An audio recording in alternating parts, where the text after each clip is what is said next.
speaker for today. Yay! I call her the boss. You know her as our absolutely wonderful First Minister of Scotland, Nicola Sturgeon. Yay!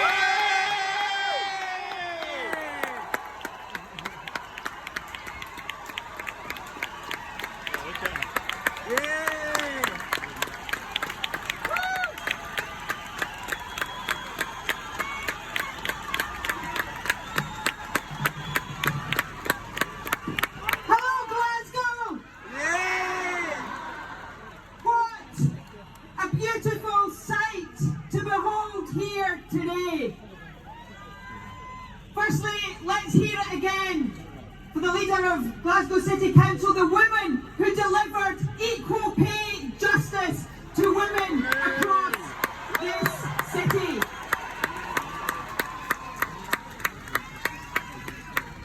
We are gathered here today in our thousands in the beautiful civic square of Scotland's biggest city. And we are gathered here for one simple purpose. And that purpose is to demand the right to choose a better future for our country. We are gathered here to demand the right to choose an independent future for Scotland. My friends, make no mistake, the general election that we face now on December the 12th is the most important election for Scotland in our lifetimes. The future of our country is on the line, and there is no doubt whatsoever that Scotland stands at a crossroads moment. Down one path is a future that will be dictated to us by the likes of Boris Johnson. A future where tax cuts for the wealthiest take priority over our people and our public services. That is not the Scotland that we want. Down that road is a future where Scotland is ripped out of our European family of nations against our will. A future where the UK turns in on itself. A future of a hostile environment for migrants. That is not the Scotland that we want. There are people here today from every corner of our country, but I want you to give me a shout right now if you are a new Scot. If you come to this country from elsewhere in Europe or across the world, give me a shout. The message to you today is that you are welcome here. The Scotland we seek is open, welcoming, diverse and inclusive, and no Tory is ever going to be able to change that.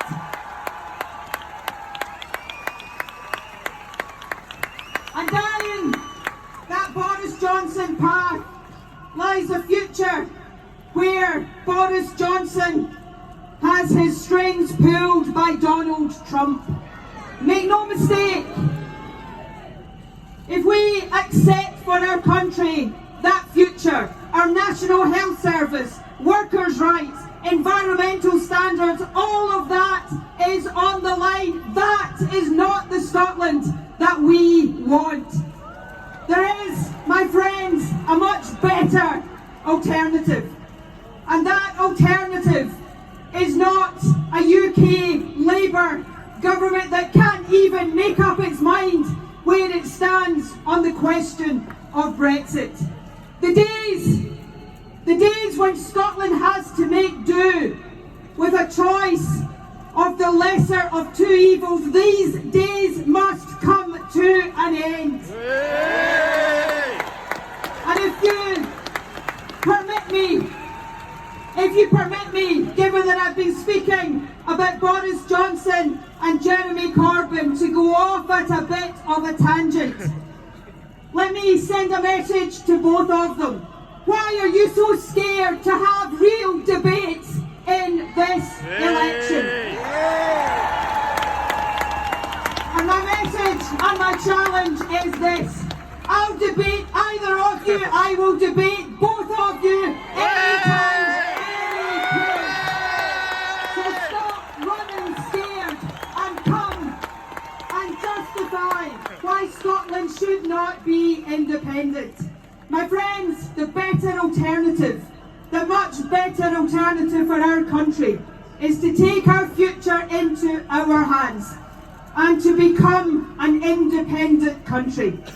A country that invests in our people, that invests in our public services, that invests in lifting children out of poverty, not in a hard Brexit, not in trident weapons of mass destruction on the River Clyde.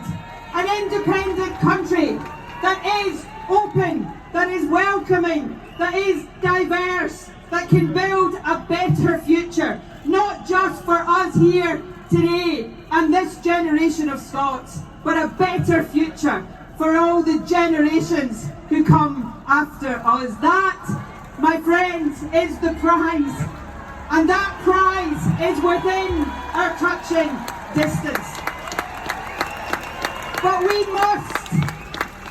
we must seize that prize.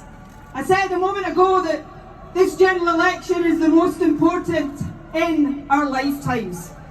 And that is the case. We must come out in our numbers and vote in this election. Vote to escape the chaos and the misery and the division of Brexit, and vote to put Scotland's future into Scotland's hands. That's the message that must ring out across our country. So my ask of you, as I prepare to lead you to an independence referendum next year, my ask of you is this one. It is so wonderful to see all of you here today. This sight gladdens my heart. But over these next few weeks, I know the nights are drawing in. I know the weather is getting colder and wetter. I know minds are turning to the Christmas festivities. But all of us must make sure that over these next few weeks, we persuade everyone we know, our family, our friends, our neighbours, our workmates, to come out on December the 12th and send the biggest, loudest, most resounding message to Westminster. That it is time for Scotland to choose our own future. It is time for Scotland to be an independent country. An independent country that will be the best of friends and family with our friends and neighbours across the British Isles, across Europe and across the world. That, my friends, is the Scotland we seek. So let us go out there and grab it with both hands. Let us inspire people with the positive message of everything an independent Scotland can be and everything the people of Scotland have it within themselves to achieve. You know, we're standing here in George Square, or Freedom Square as some have taken to calling it. This city that I am so proud to call my home. In 2014, this city voted yes. But next year, our challenge, our opportunity, is not just to make sure that this city votes yes in even bigger numbers. Our challenge and our opportunity is to make sure that every part of Scotland votes yes to independence. And when that happens, fueled by your energy energy and your passion. And let me just before I finish tell you that your energy and your passion fuels me every single day, and I am so grateful to each and every one of you for that.